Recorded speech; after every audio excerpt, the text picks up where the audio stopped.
और बताइए कैसे हैं। मैं राज सर आप लोग के बीच में उपस्थित हुआ हूं आज कक्षा 10 के रासायनिक विज्ञान को लेकर के, जिसमें आज हम यहाँ पर ये पढ़ेंगे कि रासायनिक अभिक्रिया का पहचान क्या होता है। अगर कोई रासायन कार्य किया है या क्रिया हुआ है तो उसकी क्या क्या पहचान होंगे। नंबर 1 जान लीजिए कि अवस्था का परिवर्तन। नंबर 2 उसके टेम्परेचर यानी तापमान में प्रभाव। उसके बाद उसके रंग में प्रभाव। उसके बाद चौथा गैस निष्कासन। ये 4 चीज होती हैं कि रासायनिक अभिक्रिया का पहचान होता है कि मतलब इसमें रासायनिक अभिक्रिया हुआ है। अब हम डिटेल में इसको परिचय बताऊंगा कि जैसे मान लीजिए मैं नंबर 1 पे उठाता हूं कि अवस्था में परिवर्तन कैसे, क्या एग्जाम्पल देकर के हम बताएंगे कि अवस्था का परिवर्तन क्या हुआ है। जैसे मान लीजिए आप एक कैंडल ले लीजिए, क्या लीजिए, कैंडल ले लीजिए, मतलब मोमबत्ती से कहते हैं, ठीक है ना। आप मोमबत्ती ले करके इस तरह से मान लीजिए मोमबत्ती लिए हैं और वो जल रहा है। क्या हो रहा है? जल रहा है, इस तरह से जल रहा है। आप देखेंगे कि एक स्थिति आएगी जब मोमबत्ती कैंडल को जलाएंगे तो संपूर्ण रूप से स्टैंड होता है, पूरा उसका भार पाया जाता है। लेकिन धीरे धीरे जो ही ज्वलनशील होता है, जलने लगता है, जलते जलते जाता है, उसकी स्थिति में परिवर्तन आना शुरू हो जाता है। स्थिति में क्या होता है? परिवर्तन आना शुरू हो जाती है और उसकी मलबा यानी कचरा जो होता है जमीन पे गिरना शुरू हो जाती है। इससे ये होता है कि उसकी अवस्था में परिवर्तन होना तय हो जाती है और धीरे धीरे जो इसमें धागा लगा होता है वो क्या होता है? खत्म हो जाता है। और ये जो निकलता है यहाँ से गैस निकलता है उसको हम कार्बन डाइऑक्साइड बोलते हैं।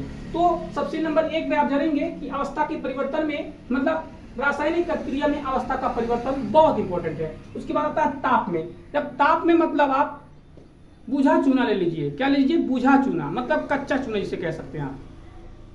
कच्चे चूने को जब आप ले लेते हैं और किसी पात्र में जब आप पानी के साथ उसको डालते हैं तो देखते हैं क्या उसमें एक स्थिति पाई जाती है और वो स्थिति क्या होता है? कच्चा चूना में बुलबुला बनने लगेगा, बुलबुला बनेगा और उष्मा जो होता है, उष्मा शोषी होने के कारण चूना बूझा चूना जो होता है उष्मा शोषी होने के कारण उसमें उष्मा पाया जाता है, ताप पाया जाता है और उसके ताप के प्रभाव के कारण पूर्ण रूप से जो बर्तन होगा, जो पात्र होगा वो टेम्परेचर हो जाता है, गर्म हो जाता है।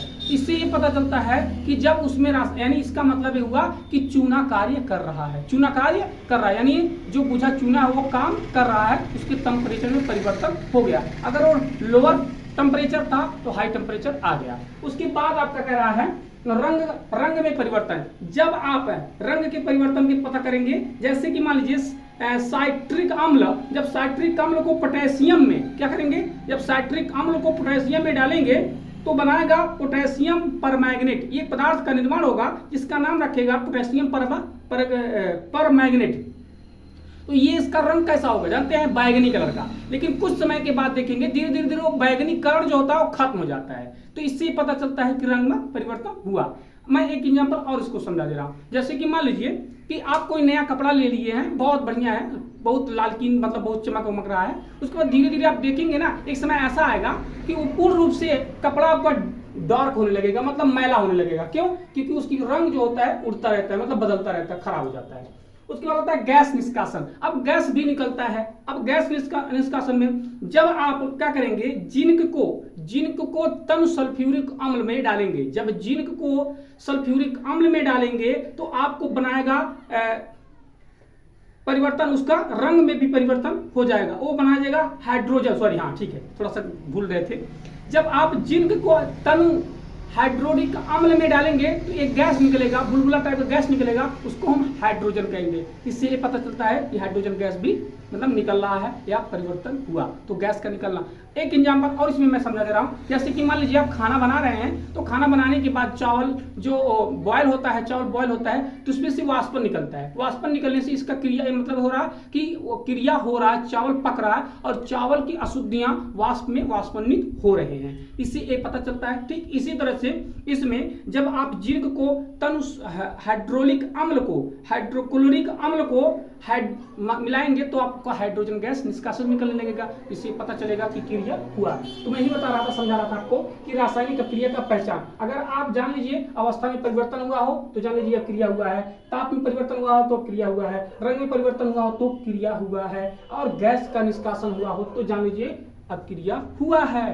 ठीक, बाकी इसी तरह से बढ़िया वीडियो देखने के लिए हमारे राज सर एजुकेशनल चैनल को सब्सक्राइब करें और लाइक करें। और मैं आप लोग को सूचित कर देता हूं कि हमारे इस एजुकेशन चैनल से आपको इंग्लिश ग्रामर व्याकरण की जानकारियां मिल रही हैं और विज्ञान की, फिजिक्स की, अगर केमिस्ट्री की, और साथ साथ में आपको मोटिवेशनल वीडियो भी मतलब ज़बरदस्त तरीके से आपको दिया जा रहा है। इसलिए आप लोग हमारे जितने स्टूडेंट हैं और हमारे इस चैनल को सब्सक्राइब करें और अपने मित्रों तक इसको जरूर पहुंचाएं। मैं उम्मीद करता हूं कि आप लोग हमारे चैनल को देखेंगे और पहचान और दूसरे तक पहुंचाएंगे। बाय बाय, मैं फिर नेक्स्ट वीडियो में मिलूंगा। ओके, अपना ख्याल रखिएगा।